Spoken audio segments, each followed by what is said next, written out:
La situation sécuritaire dans l'Est et la RDC, des pressions sur les dépenses ont engendré un impact sur les finances publiques. Avec une croissance estimée à 7,2% en 2012 contre 6,9% en 2011 sur le plan national, les résultats des enquêtes conjoncturelles du mois de novembre révèlent que dans tous les secteurs d'activité, les résultats restaient confiants quant à l'évolution de la conjoncture économique. Ainsi, les solde d'opinion est passé de plus de 22,7% en octobre à plus de 16,6% en novembre. Une autre instabilité enregistrée dans ce cycle économique congolais en cette période des fêtes, c'est celui lié au prix qui prennent un léger réajustement et aussi la monnaie nationale par rapport à la monnaie étrangère.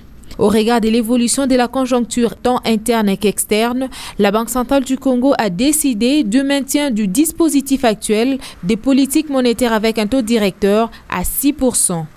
Le problème à l'est du pays, où on est vraiment entré en guerre, donc il y a une pression sur les dépenses d'urgence, les dépenses sécuritaires, et également aussi du fait que c'est quand même la province du Nord Kivu qui est prise par l'ennemi.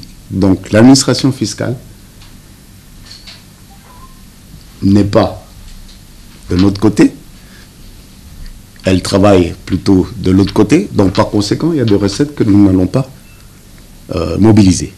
Une autre instabilité enregistrée dans ce cycle économique congolais en cette période des fêtes, c'est celui lié au prix qui prennent un léger réajustement et aussi la monnaie nationale par rapport à la monnaie étrangère. Il est vrai que le cycle économique de la RDC, lorsqu'on arrive fin novembre, début décembre, y compris le mois de janvier, peut-être même le mois de février, généralement ce sont des périodes où vous avez une instabilité des prix et qui peut être accompagné également aussi par une instabilité de la monnaie nationale par rapport à la monnaie étrangère.